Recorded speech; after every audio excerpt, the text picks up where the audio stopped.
to the DolphinsTalk.com podcast, the longest-running Miami Dolphins podcast on the internet. We're always in control, and when you say Miami, you're talking to my ball. 'Cause we're the Miami Dolphins, Miami Dolphins, Miami Dolphins #1.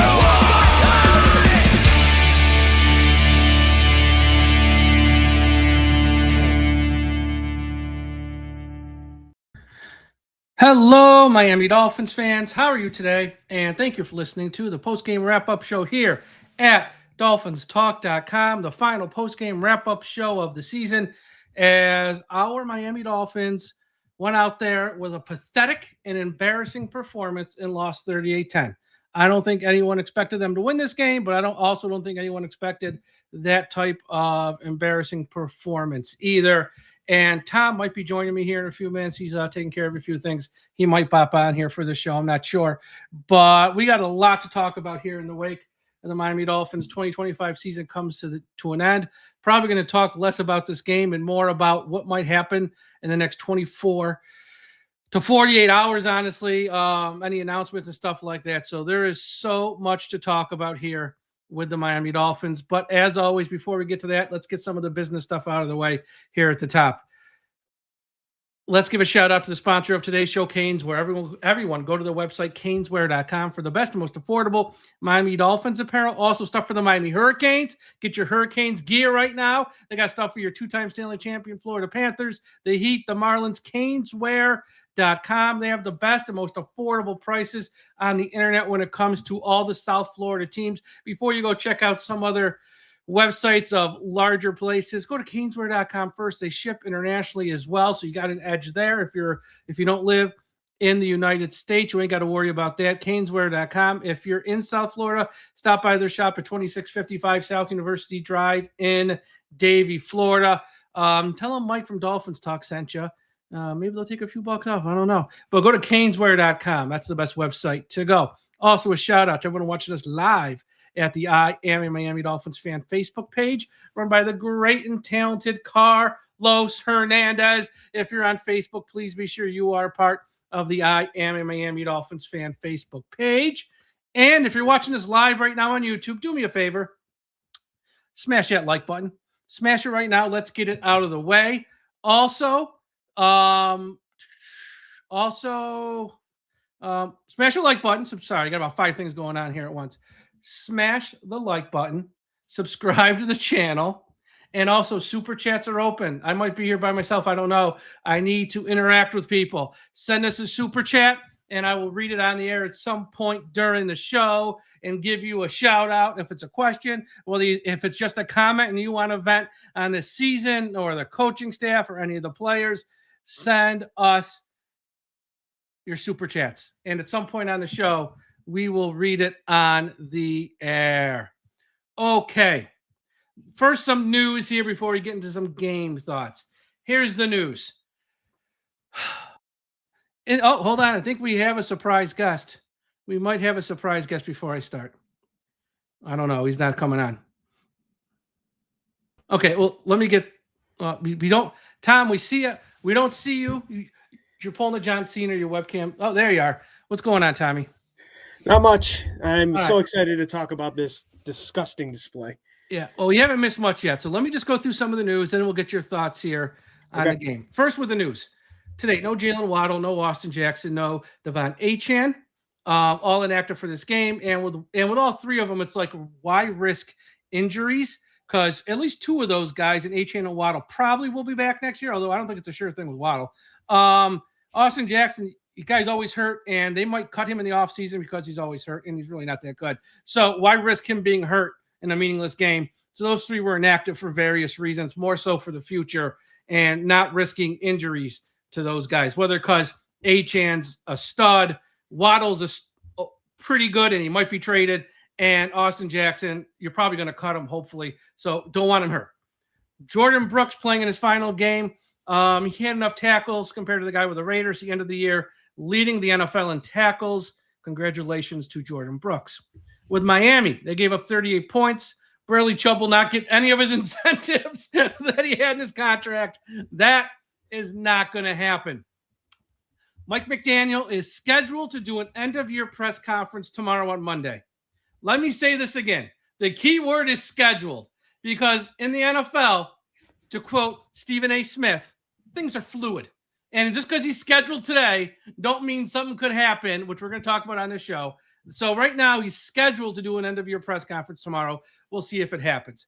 Tom, we're going to talk McDaniel. We're going to talk general manager. But before we get into that, so don't dive into that too much, let's talk about this game first, and then we'll get to the Mike McDaniel stuff. So what were your thoughts? And I know it probably won't take long, about this performance we saw today from our Miami Dolphins. All right, so I'll start with it very much mirrored the Cincinnati Bengals game, where the Dolphins looked good enough in the first half to look like that they were going to either keep it close or pull off a victory. And then the second half begins the turnovers, right? So in the Cincinnati game, you have Dulcich who fumbles, or it was an interception or whatever it was, and it completely flipped the game on its head. In this game, the Dolphins drive down the field, get it into goal-to-go scenario on 3rd and goal. He throws an interception, he being Quinn Ewers, and it completely flipped the game upside down, because at that point it was a 7-point game. Dolphins driving down to potentially tie the game or at least make it a 4-point game. And then the Patriots just drive down the field and score a touchdown. Dolphins can't do anything in the third quarter. Patriots score another touchdown. It was a joke of a performance from the defense. It was ugly on offense. The offensive line was absolutely bullied without obviously their starters playing, a majority of the starters playing. It is typical Mike McDaniel style football. I don't care if the game didn't mean anything. These guys were unprepared, especially in the third quarter. Barry Jackson put out the tweet, the Dolphins were outscored this season like 103 or 130. 130 to 27. 130-27. That is a reflection of your head coach. Because at halftime, you're supposed to be making adjustments. What adjustments is this guy making coming out of halftime? 27 points on offense, and they give up 130 points on defense. Tom, here's worse. They've been outscored 81-0 in the third quarter since Halloween. Just want to throw that out there. So what it comes down to for me, some of the good, obviously Jordan Brooks should be an all-pro. I don't care who is running this organization next year. I don't care who the head coach is. I don't care who the defensive coordinator is. Jordan Brooks deserves to be here long-term. He should be here long-term because that's what we call a dog in the locker room. I don't care what happened in the second half of this game because it's meaningless for the Dolphins, but Jordan Brooks is probably the best and brightest spot on this defense. And he should be here longer than his contract states. I know that he's here, I think, one more season. He needs to be extended. From an offensive perspective, Quinn Ewers looked good in the first half, looked like a 7th-round rookie in the second half. And those are the types of mistakes that you can learn from as an NFL quarterback. You know, you don't throw into the middle of 2 defenders in the end zone. You throw that towards the sideline. I know he was doing it on the run, but at the end of the day, you still got to make the proper decisions because that flipped the game on its head. Outside of that, there's nothing to love about the performance in this football game. And again, it's a reflection on the head coach. It's been 4 years for the Miami Dolphins. When have they gone on the road and won a big football game in December or January? Big today, not so much, right? But the point still stands. They are playing on the road in December and January against a playoff caliber football team, the division champs, and they were flat out embarrassed again. Stephen Ross has to be an absolute fool for wanting to say, I really like this guy. I think we should give him another chance. It's been 4 years of the same shit from this team in these types of situations. When is it time to stop the bullshit and rip the Band-Aid off and start over? Maybe he will make that decision. Maybe. The problem is, the word is maybe. It should be a no-brainer decision. Start over. General manager, head coach, and let the rebuild begin. No more Band-Aids, no more garbage that we've been dealing with in this organization. Hold on with the McDaniel stuff, because that's gonna be the whole second part of the show. Okay. We once again, super chats are open. Super chats, if you got one, we'll read it on the air. We will show it. We did get one from our good friend Phil Montgomery. Phil, thank you for the super chat. Jonah is one of the is the worst player in the NFL. He was so bad today that Marino throwing to Jerry Rice with Emmitt Smith in the backfield would have lost. Well, that might be a little hyperbole, but your overall point is correct. Jonas Vainea has been terrible this year. Today was maybe his worst game of the season, and I'm going to talk about that a little bit more in depth here, Phil. But again, thank you for the super chat as I talk about this game. This is kind of what I expected, that the Patriots would get out in front and kind of never look back. Well, that only took about 3 plays. Quinn Ewers, I'm not putting this all on Quinn Ewers. He looked decent enough for a 7th round pick and his 3rd start ever with none of his top weapons around him. I thought he was, what you'd expect. Was it great? No, he threw a red zone, pick. He threw another. I mean, it wasn't great, but it's kind of what you expect from a 7th round rookie quarterback in his 3rd start ever. We'll talk about Mike McDaniel later on in the show, but again, 3rd and 1, 4th and 1, the play calling just makes you scratch your head at times. And, you can make all the excuses for him. That's where he is at his weakest on Sundays, those 3 hours on the sideline. He is so overmatched, it's not even funny. And, on the other side of the ball with the defense, they didn't show up today. And I think any chance of Anthony Weaver landing a head coaching job, let me rephrase that. Any chance of Anthony Weaver getting head coaching interviews went out the window. Now, I know Miami was already out of it, but that side of the ball has not been very good this year. And is it all his fault? No. He doesn't have a ton to work with. He has a lot of rookies and he has a lot of old guys. Outside of Zach Sealer, Jordan Brooks, who's he dealing with? Not much. And Minka. He doesn't have much, but you got to play with more effort than that. And this wasn't good. Here's something else. I want to talk about some of these rookies here. I know this may be unpopular, but I don't care. It's because it's honest, and that's what I'm about. 3 Miami picks on the line: Grant, Phillips, and Zeke Biggers. For not just today, but for the whole season, underwhelming at best. Grant does not look like someone who should have been picked in the top half of round 1. I know it's 1 season. I'm not writing him off. I'm not saying he's going to stink forever. But after we have 1 season, now is a sample size. He does not look like someone who should have been picked at the top part of round 1. Jordan Phillips has flashed at times, but he looks like a 4th round pick. That's why, or no, he went round 5. I'm sorry. He looks like a 5th round pick. Zeke Biggers blocked a kick last week. He's had some moments as well, but he looks like a 7th round pick.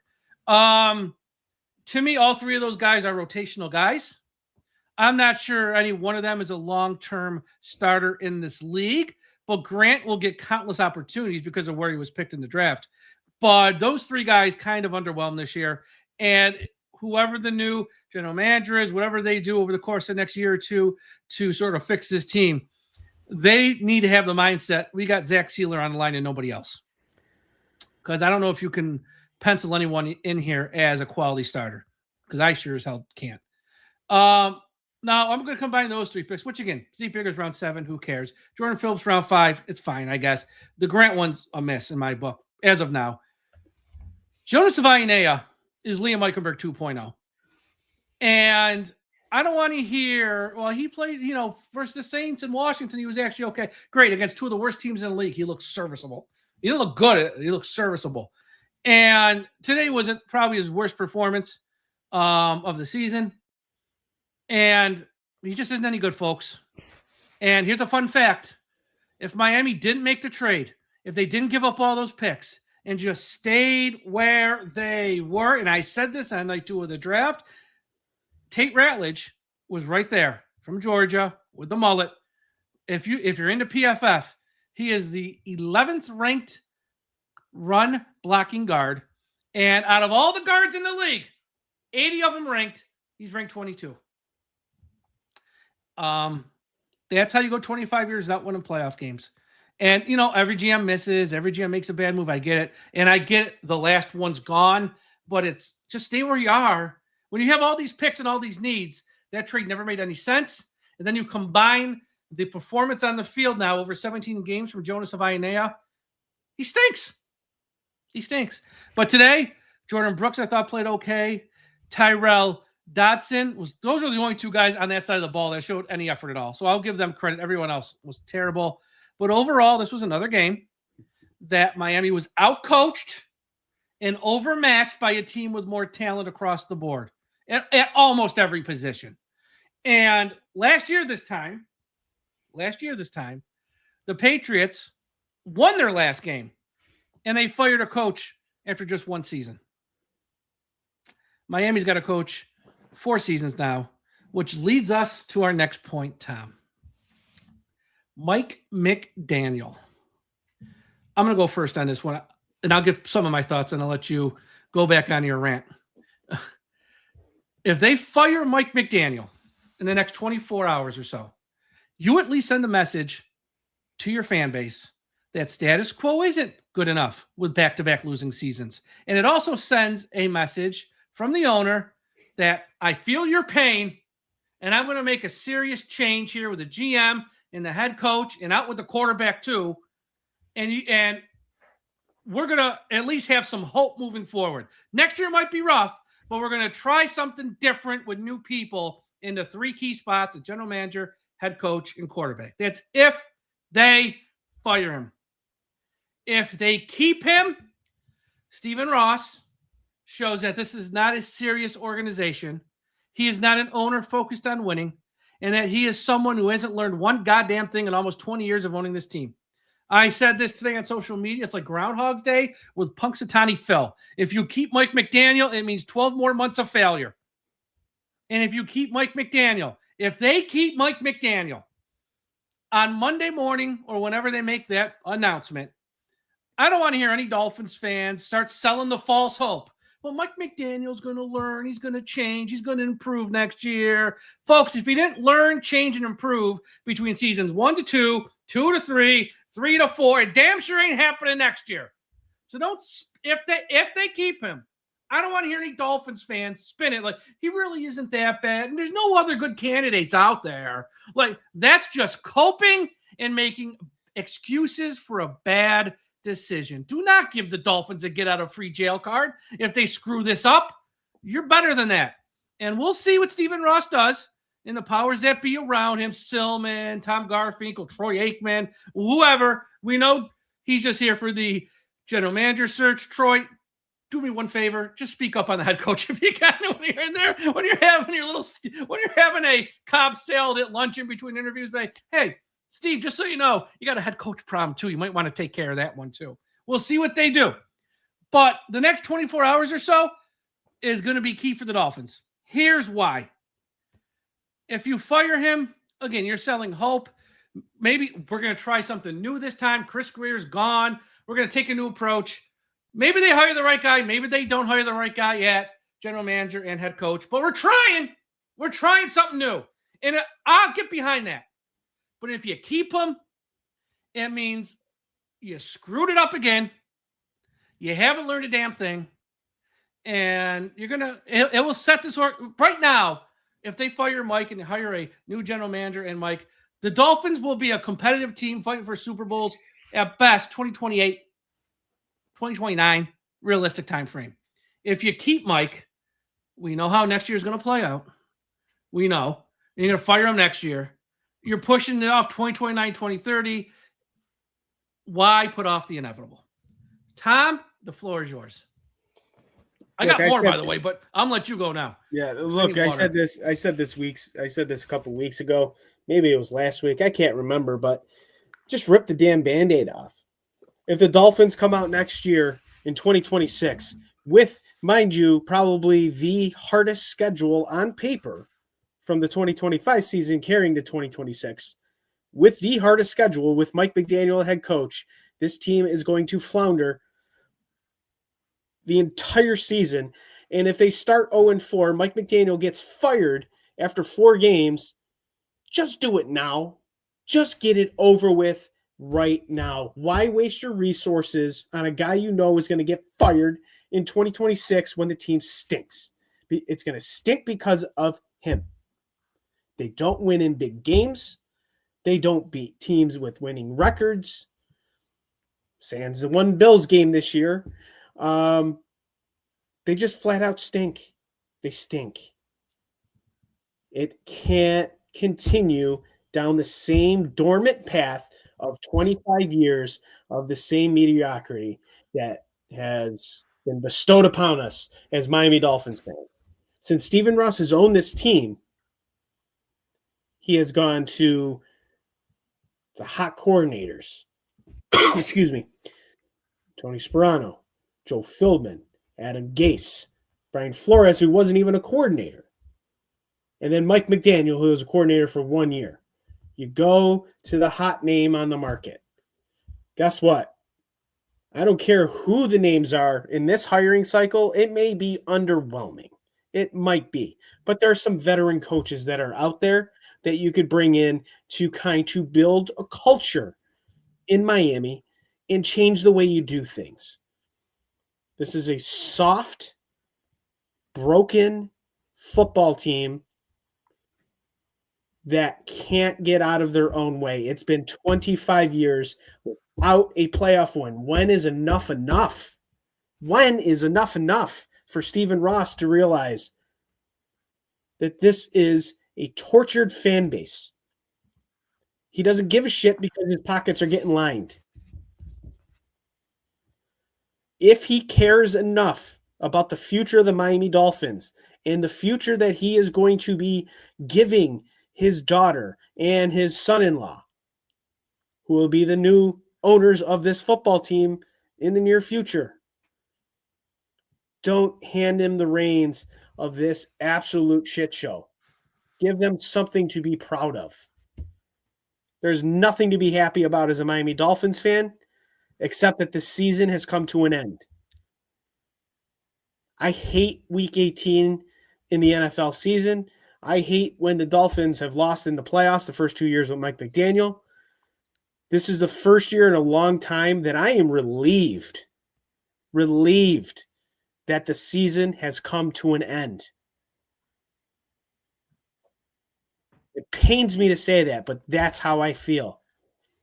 And my feelings will change if by hook or crook, I get the message, breaking news, Miami Dolphins have fired Mike McDaniel. You will restore some of my faith in this franchise.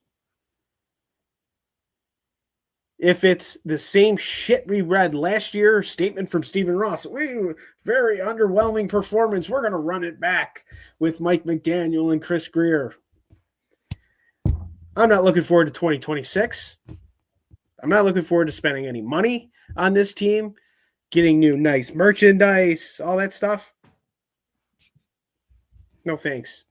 And you're going to have banners flying over that damn stadium in week 1 again. Fire Mike McDaniel. It's a joke. Stop the jokes. Become a serious owner. Become a serious NFL franchise. Let's change the damn culture in Miami. And let's move forward in 2026 instead of moving backwards again next season. Back to you, Mike. Yeah. Yeah. And, I've seen, some of your typical people out there about, already making excuses for Mike. And it's like, who else you going to hire? Folks, let me make this perfectly clear, crystal clear. If you're a fan of the Miami Dolphins right now, I don't care if it's Vance Joseph. I don't care if it's Anthony Weaver. I don't care if it's Cliff Kingsbury or any first-time head coach with zero experience. I am open to anyone else other than Mike McDaniel at this point. McDaniel isn't working. In fact, he has failed. Do I want those guys I just named? No, I don't want any of them. But if you gave me an option today of Vance Joseph or Mike McDaniel, give me Vance Joseph. Because I can't do another season of Mike McDaniel not getting the plays in, the all press conferences, never wins a challenge. I can't do another season of this. I'll roll the dice that maybe, Weaver, Vance, they got some sort of magic potent that might work. Will it work? Probably not, but I'd take that over Mike McDaniel. There is not a single logical reason in the world to keep Mike McDaniel. And here's the bad part if you keep Mike McDaniel, Mr. Ross. You know what Mike McDaniel will do probably this upcoming week if you announce he's staying? He's going to throw good assistants under the bus, like Darrell Bevel, Butch Barry, and he's going to blame them. He ain't going to take the blame. Mike never takes the blame. He won't. He will point the finger and he'll throw someone under the bus and he'll fire them. And he ain't going to give up the play calling next year. And he ain't going to make any drastic changes other than firing good people under the bus. This isn't a prediction. That's a spoiler. And that's the sign of a dysfunctional organization. Yep. Here's a fun fact. Did you know, and I saw this thing from Chris Kaufman from 3 Yards Per Carry. He put it on Twitter. Mike McDaniel, since taking over the Miami Dolphins, has the worst 3rd and 1 and 4th and 1 conversion percentage in the NFL at 44%. The average conversion is 61%. Mike's at 44. Offensive genius, 44. Dead last. The next worst team, for Mike just to move to second to last. For Mike just to move to second to last, he'd have to jump to 51%. It ain't happening. And I see Dolphins fans coping, making excuses for McDaniel already. Folks, it's another losing season, back-to-back losing seasons. His record on challenges sucks. His record when the team is trailing at halftime is now 4-24 over all the time he has been our head coach. The third quarter, point differential, we said 130-27, end of the year 8. He didn't score a third quarter point in all November and all December and all January. He has one quality win all year. And they were 2-7. They had no pressure on him in that game. So I'm probably getting fired. Well, who cares? They had no pressure versus the Bills. So when he played a good team with no pressure at home, they won. All Mike McDaniel has is moral victories and excuses. And if this owner is dumb enough to keep him, he gets what he deserves. He gets everything he deserves. Okay, because they like to brag about, we got this waiting list for season tickets. Folks, that waiting list will go away in a heartbeat, especially when the Miami Hurricanes are making a run in the playoffs. And you don't think fans are going to buy up Hurricane season tickets next year? Say, screw the Dolphins. I go to Hard Rock 8 times a year on a Sunday, and it's a miserable experience. Let me go on Saturday and have some fun, maybe. Okay, so that waiting list that they love to brag about, that they leak out to the people of the press, and they leak out to certain podcasters and media members that they like to brag about, that'll go away in an instant.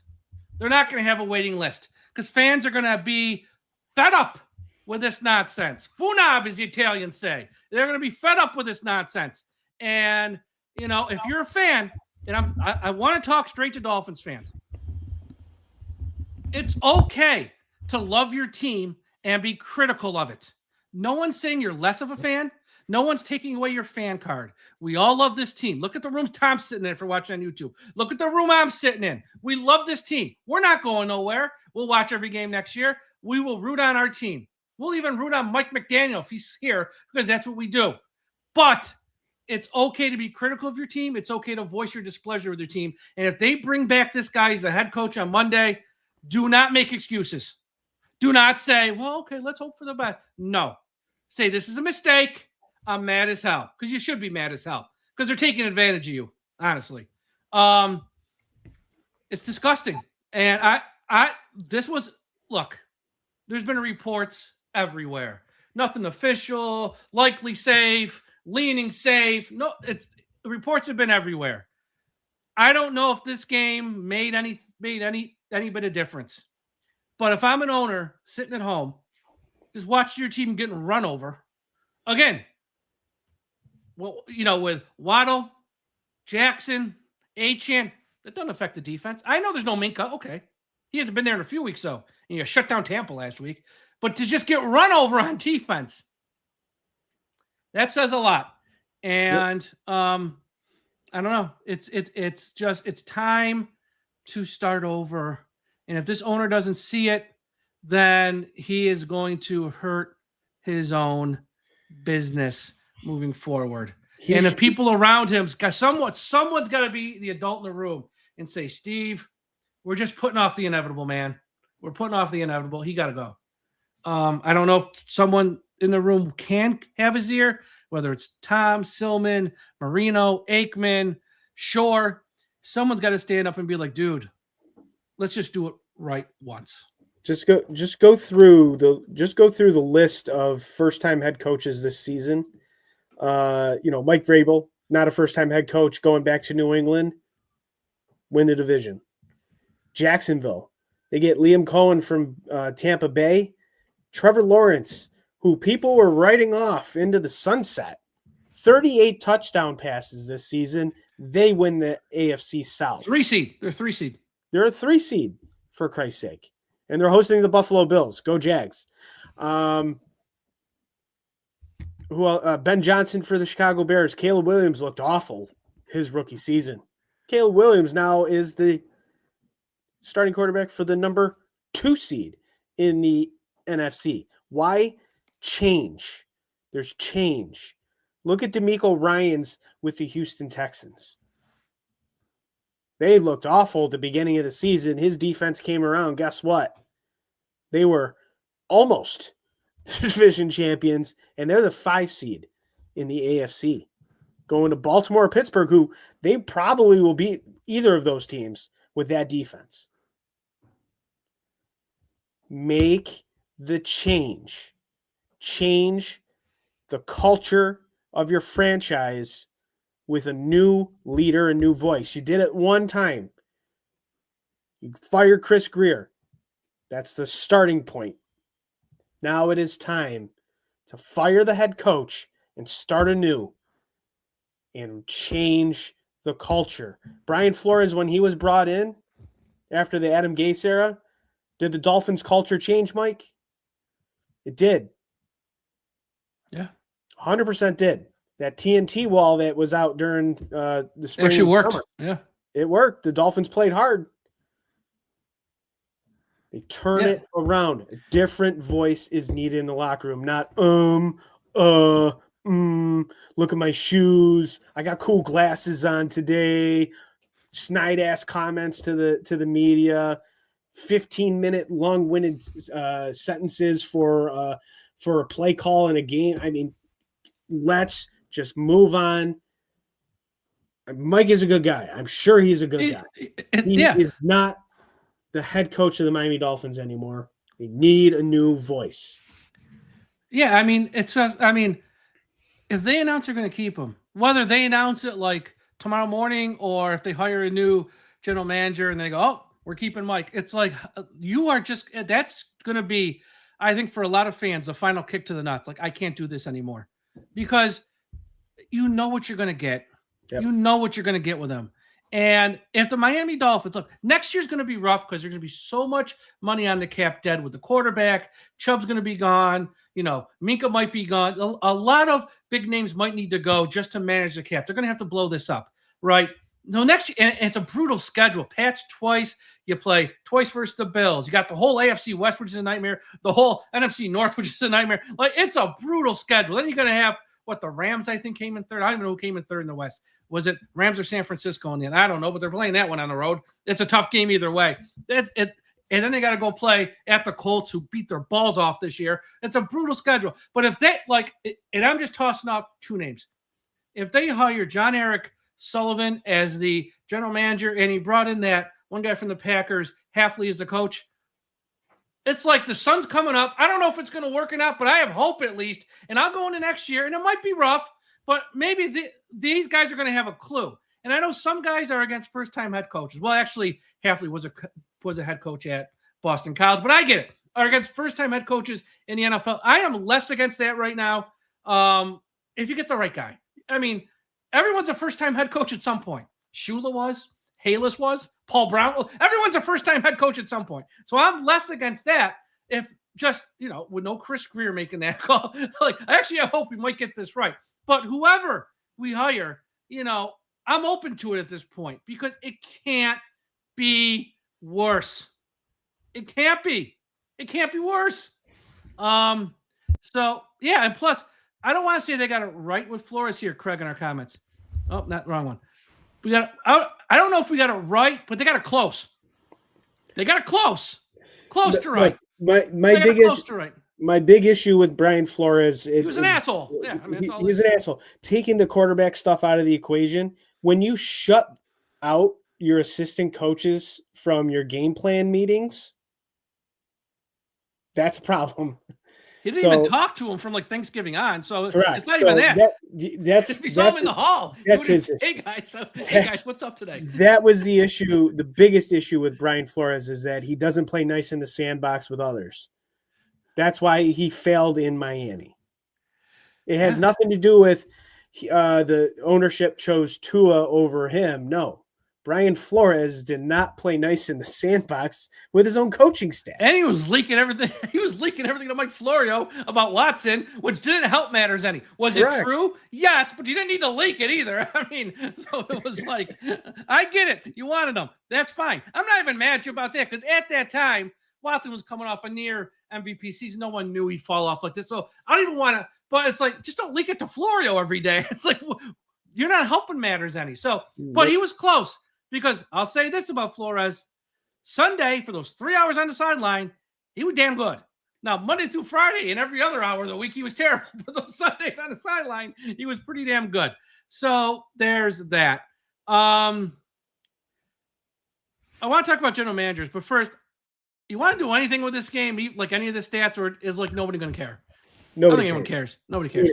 All right. So let's talk general managers. Now, look, from all the reports, they're going to hit the ground running tomorrow, Monday morning.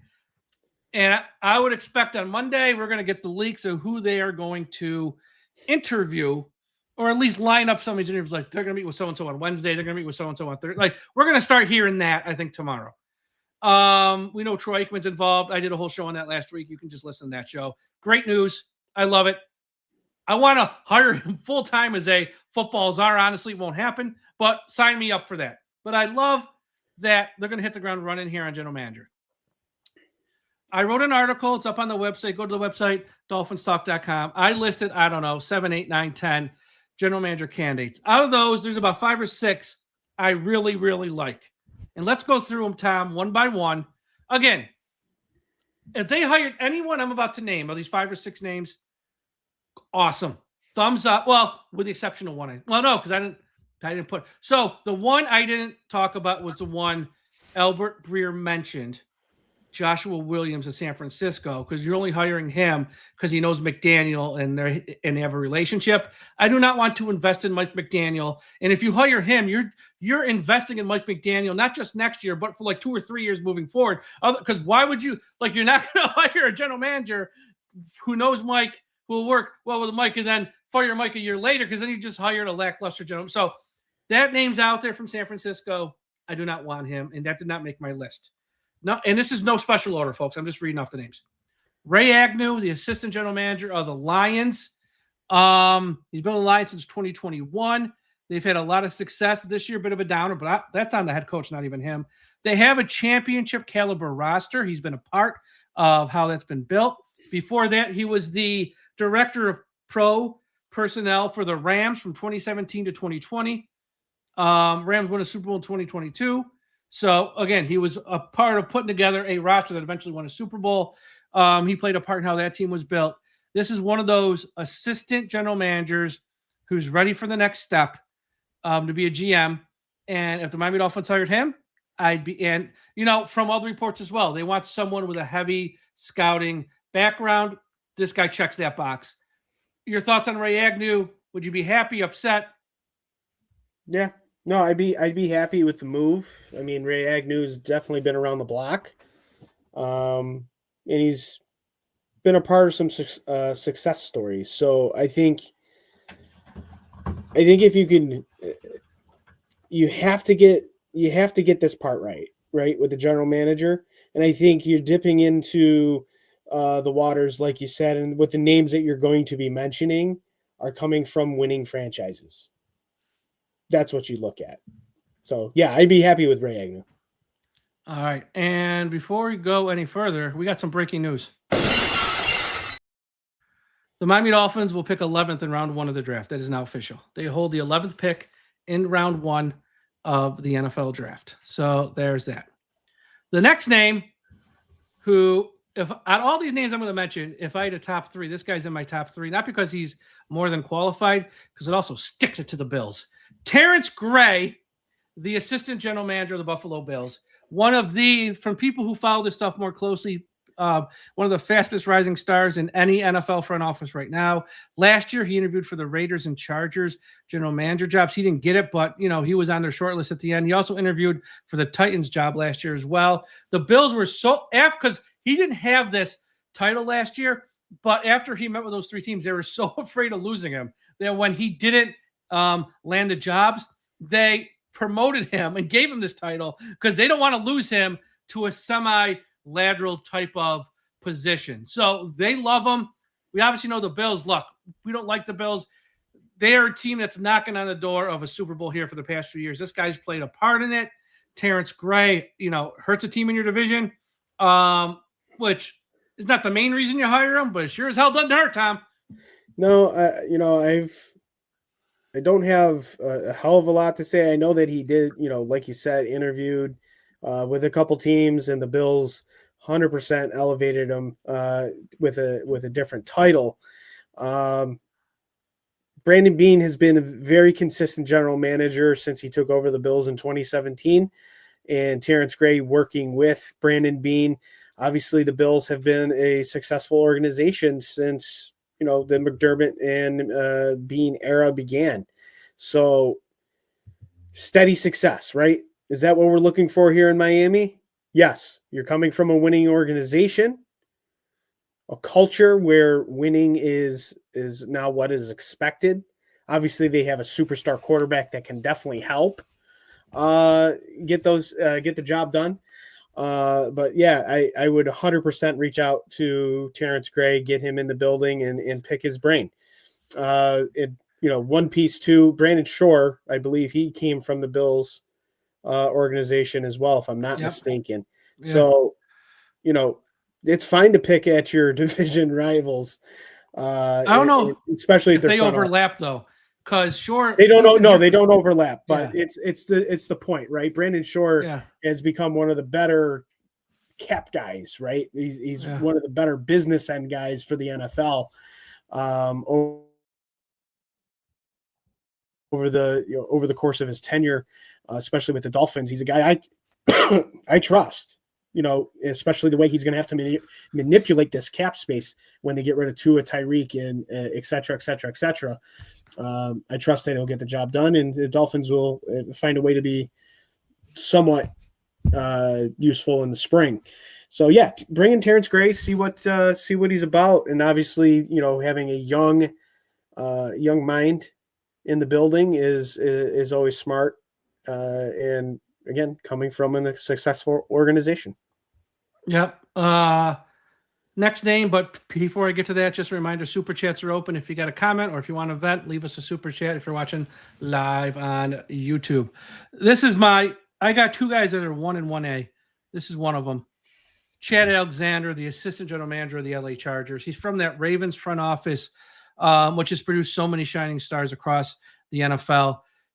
He was with the Ravens from 1999 to 2009 in various roles, including player, personnel assistant, area scout, assistant director of pro personnel. He would have probably been promoted more up the food chain, but the Ravens, they don't lose guys. They're so good. So you kind of got to leave if you want to get the promotions. He did go to the Jets for 1 year as their director of player personnel.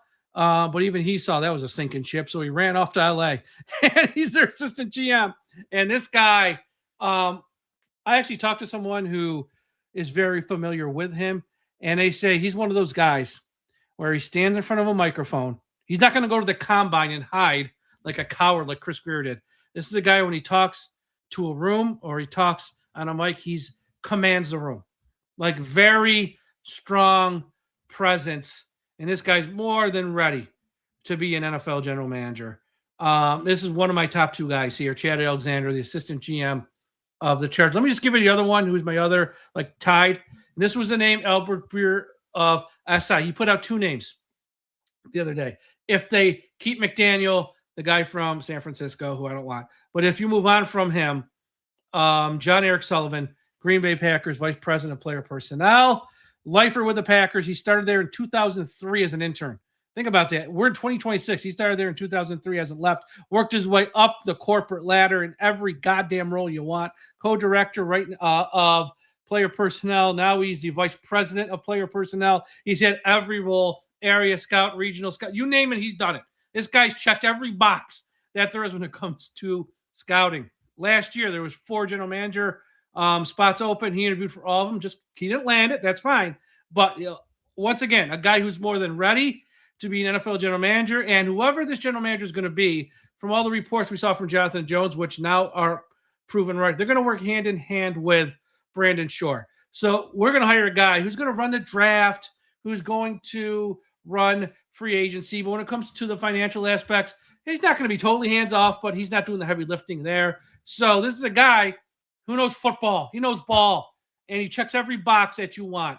So those are my 1-1A Toms. John Eric Sullivan, Green Bay Packers, Chad Alexander. Anything you want to say there?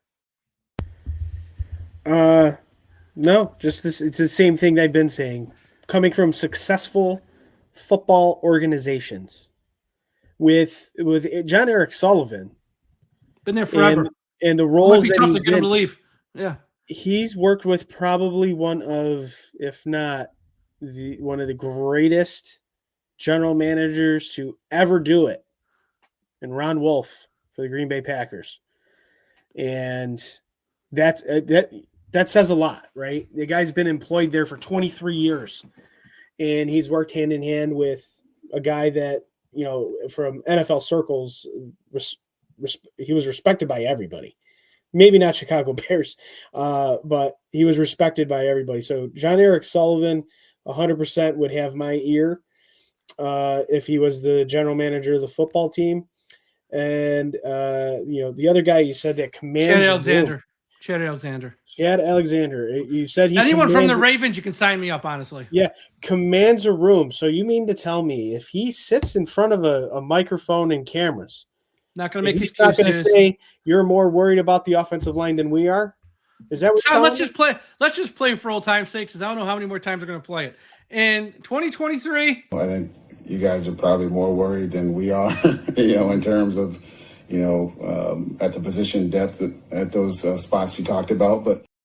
And then the idiot backed it up in 2024. But we're confident in the offensive line. So again, it's just one of those. It's Mike and I we always kind of chuckle. I know you guys made a joke about me saying that you guys are more worried about it than we are. But internally, that's how we feel about our group here as a team. And Chris Greer is co-owner of this title. Hero of the Stupid. That's right. That's Chris Greer, hero of the stupid. Yeah. Chad Alexander. I mean, once again, all those guys at the Ravens, they have to leave because no one ever leaves. Their front office is like a well-oiled machine. If you want any chance of just moving up the ladder, you have to leave. And then Eric DaCosta. I mean, where you going? Yeah, I mean, unless you're just content with staying in the role you're at, not, maybe they pay those guys a ton, even though they don't have a promotion on the, so I don't know, but God bless them. God bless them. We do also have some more breaking news. After the game, Mike McDaniel, talking to the press, said he's going to keep his conversation with the Dolphins ownership private in regards to his job security. He said he's going to continue to aggressively attack the job tomorrow. He's currently scheduled to give an end of season press conference Monday afternoon. I want to watch that, because if he said it with smugness, makes me think he's safe. If he said it in a weak voice, like, I'm going to keep it private, then that tells me more. So I don't, that's what he said though. So I wanted to share that. But that's more something you got to listen to. Two more names. Matt Barry, not the Matthew Barry who does the fantasy football stuff. Matt Barry, Vice President of Player Acquisition for the Seattle Seahawks. He was recently promoted to that role. He's more than ready to be an NFL general manager. He works with the college scouting and pro personnel departments, and he manages all aspects of the Seahawks roster. That's a guy who does the college stuff. He manages it all. He's he's just not the GM. He's very involved in the pre-draft process and pre-draft meetings with Seattle. Prior to that, he was the director of college scouting for 8 years in Seattle. Before that, he worked in Atlanta's front office. He's another one of those hot candidates who gets a lot of interviews. Here's the thing. With some of these guys, here's the thing. If you're with the Chargers right now with Harbaugh, you're in Seattle. They got something really working right now as a 1 seed. The Packers are always in the mix. Terrence Gray with the Bills. They're not going to leave for a bad job. So you got to woo them. So they meet for all these jobs, and and it just comes out they didn't land a job. Well, that might be they met with the team, they were offered a job. No, you know what? Bad situation. I'll stay where I am. That's what we don't know. So just because these guys meet for these jobs and don't land them, it might be them turning the team down, but that never comes out because you don't want to embarrass an owner like that. So don't read into that they meet for all these jobs and don't land them, because sometimes you'll meet with an owner for 5 minutes like, I ain't working for this guy, he's nuts. Last name, and look, there's so many other names out there, we can't go through them all. The last name on my list though is Ian Cunningham, the assistant GM of the Chicago Bears. I'm shocked, and he's one of those guys who has turned down jobs. He was offered a job in Arizona a few years ago. He said no. That one did leak out. He said no. He's a real deal. Look at what the Bears have done. This guy is more than right. I mean, he could have been a general manager 3, 4, 5 years ago. He was just waiting for the right spot. I don't know if that's Miami, but Ian Cunningham, Matt Barry are the last two names on my list. That's my list. I know there's other names. I see someone in the chat mention the guy for Pittsburgh. I'm sure he'd be fine. Absolutely. But those are just like the top 6 names I have on my wish list. But if it's not one of them, there's other guys. I just, don't go with like Louis Riddick. No, don't go with like, I like Aponte actually. I just don't want it right now. If this was a totally different, like if Chris Greer retired because we're having so much success, come on, bring back Don. I'd have no problem with it. Not right now, not the time and place. So yeah, that's what I'm thinking. I got one name, and it's a name that I've kind of wanted once Chris Greer was let go. I am 100% reaching out and interviewing Alec Hallaby. From the Eagles. He's the other name. Player personnel analyst, special assistant to the general manager, vice president of football ops and strategy, and from 2022 on, assistant general manager. One of the key things for him, he's an analytical person, and he's a strategy executive, and he's a confidant for the best general manager in football today in Howie Roseman.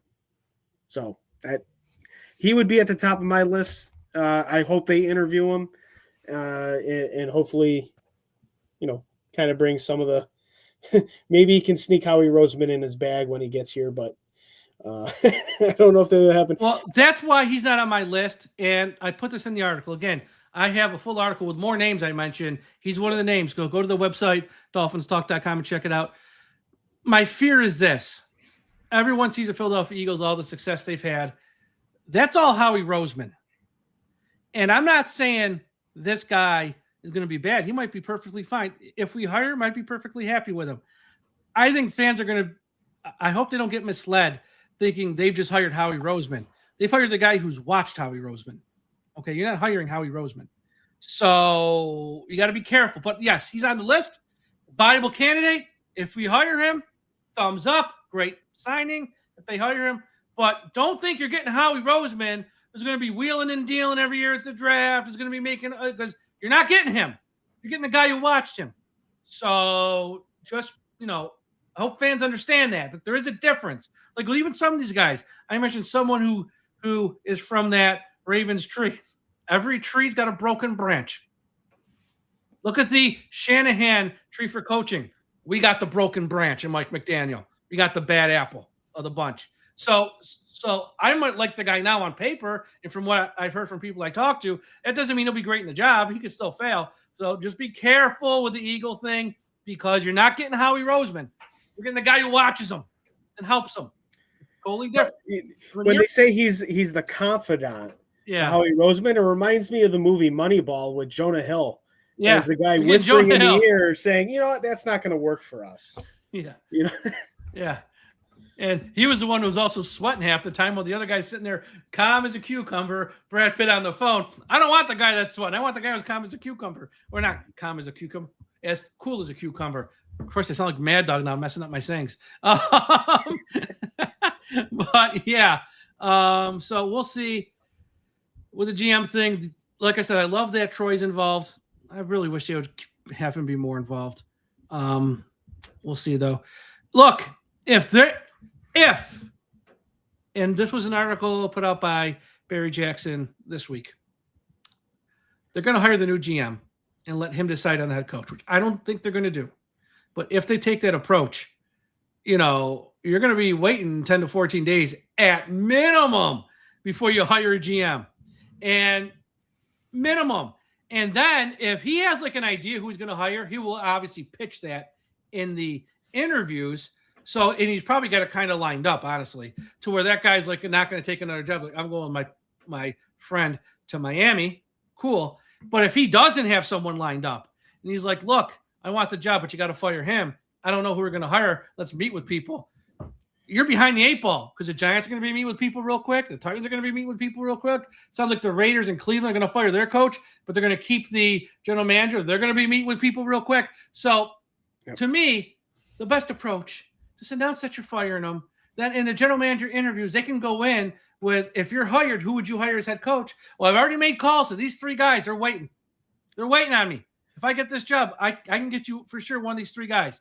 And, Troy's in they're all going to be in the room. And they're going to look at the names and go, well, those are kind of the names we were kind of interested in. So this might work. But if you just wait and say no announcement, Mike's going to show up and work aggressively, while he's in limbo, that's a sign of a dysfunctional organization. Don't know any other way to say it. Yep. There's no other way, nothing else to say. It's dysfunctional to a T. It'll forever be dysfunctional if this is the way they keep running it. But they just pull the trigger. Just be done. Should we turn to prayer? I need to reach out to Jesus again and have him come on the show. He said he's done us enough favors. But you know what? I can ask. All he can do is say no. Yeah, that's right. So let's turn to prayer. In the Father, and the Son, and the Holy Spirit. Dear God, it's your old friends here, Mike and Tom. Merry Christmas. Happy birthday, all that good stuff. Look, we need one more. Here's the deal. I'll make you a deal. Even though you're not the devil, I'm going to make you a deal. I will sign up for 0-17 next year because I kind of want Arch Manning. If you fire Mike McDaniel now, I don't care who we hire as our next head coach. I will sign up for 0-17 right now. If you can help with your loving hand, guide our owner to fire Mike McDaniel by Monday morning. Please think about it. Your old friend Mike here.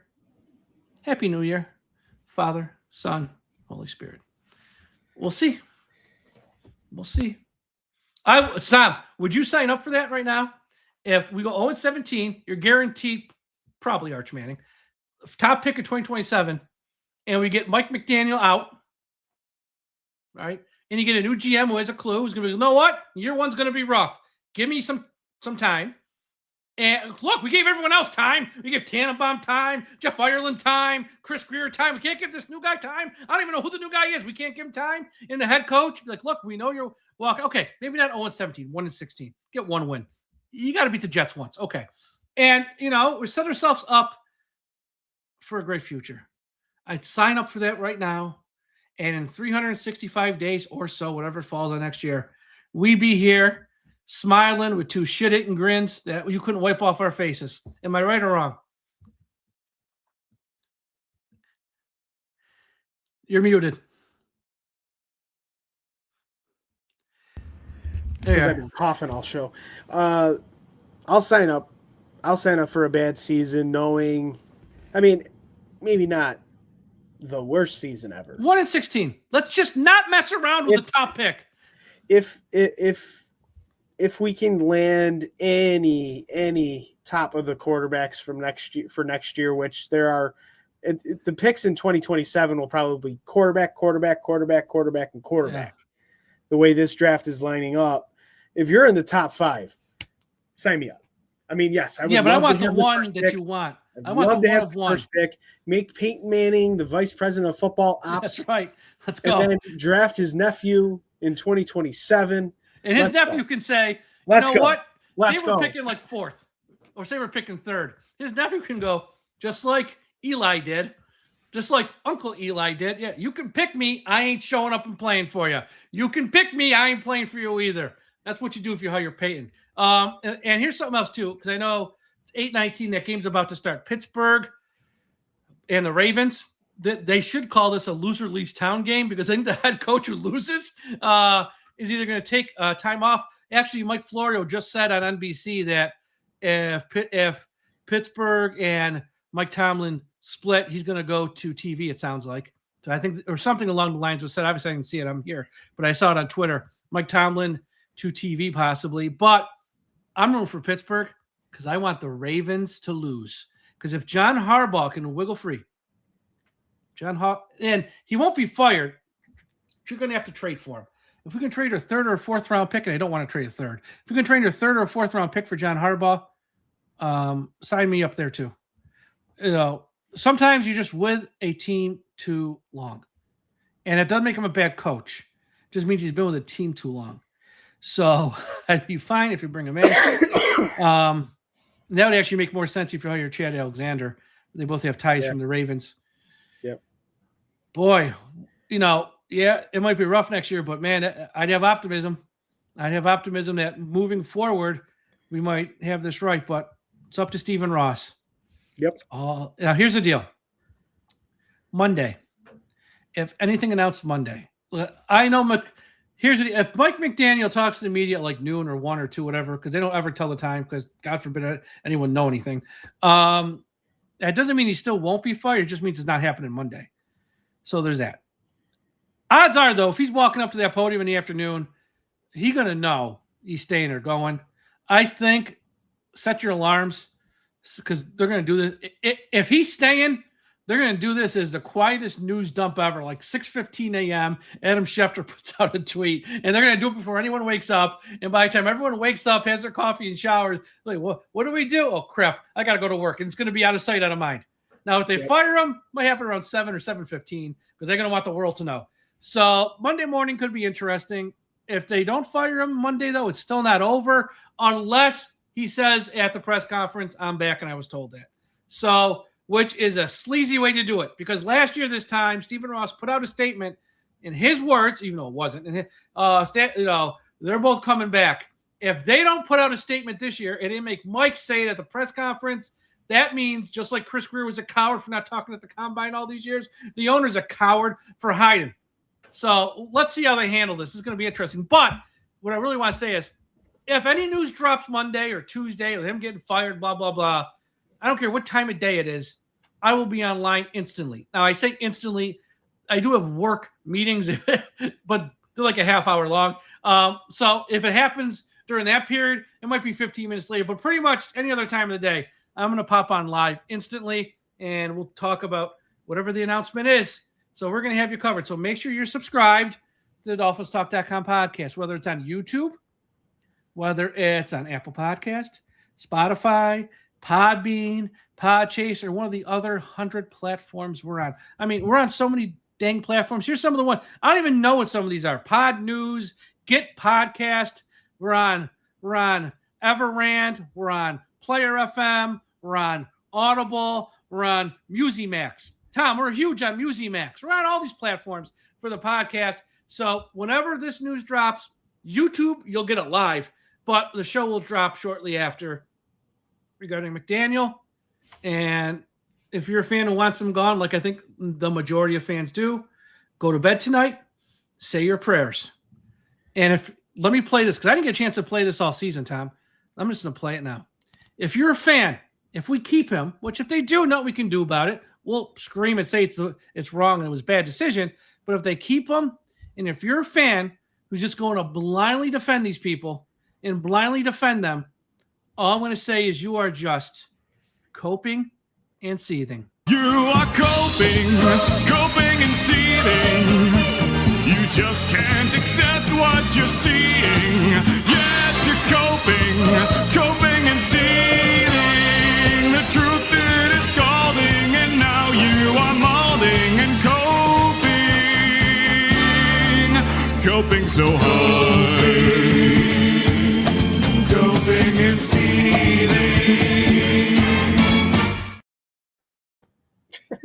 I'm going to sign off, listen to some Barry Manilow after this. Look, yeah, don't defend these people. You are still a fan of this team, and you can still criticize them.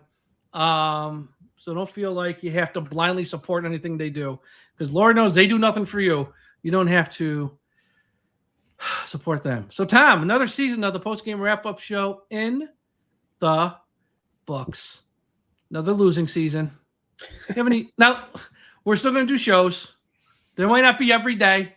But when news breaks, someone's going to pop Josh, Aaron, myself, Josh Moses. We're going to have shows. Shows. So be on the lookout for them. Oh, this is a great comment right here. Barry Manilow greater than Tua. You're damn right he is. You're damn right he is. I'll take Barry. You got to be in his 80s. I'll take Barry today over Tua at quarterback. But yeah, we'll still have shows. Any closing thoughts here as we embark on an offseason now? Oh, it's going to be a fun one. Come hell or high water, it's going to be a fun off season, and it usually is.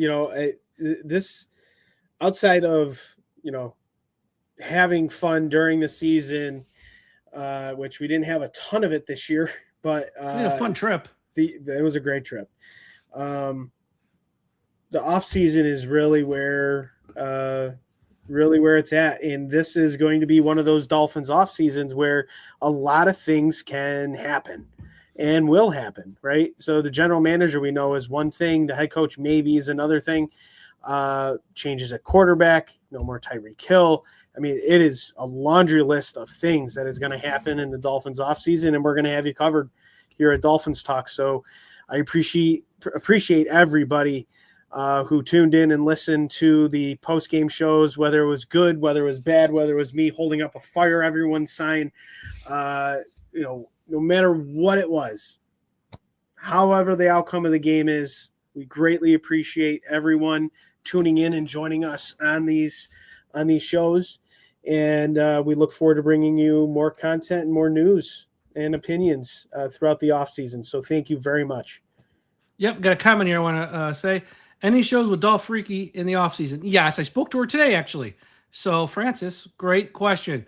We're not going to do a show this week. Folks, you have to remember, she's a mom, and she also works. So, time for her sometimes limited for shows like this. But we are going to do a show next week. So, myself and Allie won't do a show this week. We are going to do a show next week. And I know on the show I did Friday, someone asked about Marissa. Marissa's going to be coming back. She never left.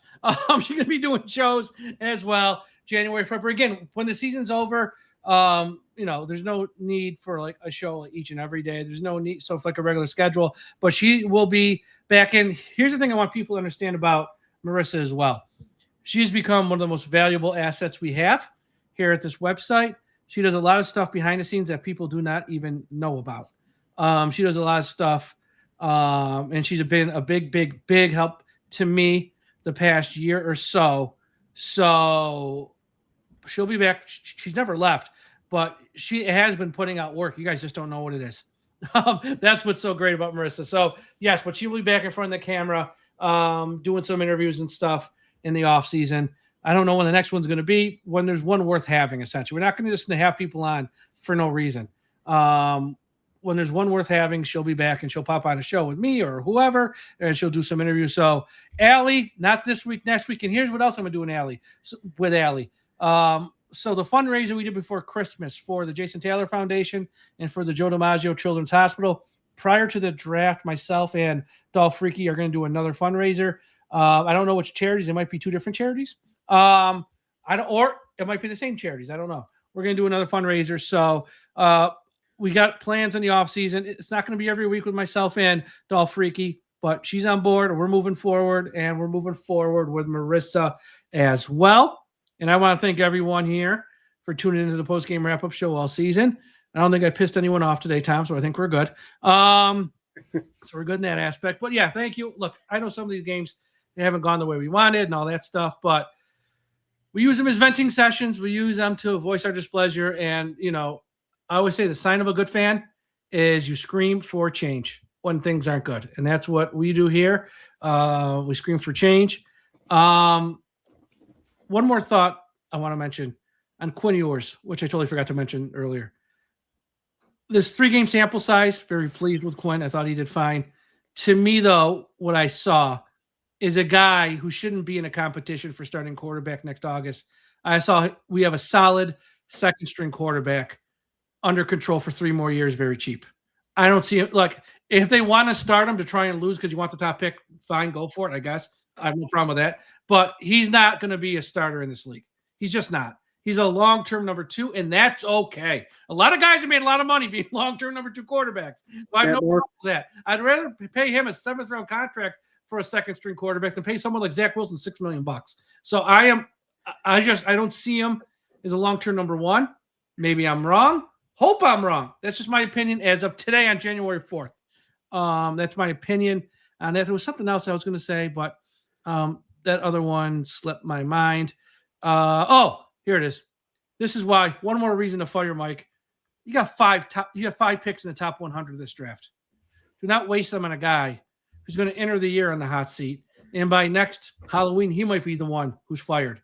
Get your new coach in place. Okay. And let him, with the new GM, use those 5 picks in the top 100 to start to turn this thing around. Don't waste them on Mike McDaniel guys when Mike's probably not going to be here long term. So that's it. So as I say this at the end of the Week 18 post-game wrap-up show every year, Tom, as sure as God made green apples, someday the Miami Dolphins are going to win the Super Bowl. Won't be today. Won't be next year. But someday, as sure as God made green apples, the Dolphins are going to win the Super Bowl. Everyone, thank you for listening. We'll be back with shows this week. Have a great Sunday night. Have a great Monday. And don't forget, we must put an end to highway profanity. Fins up.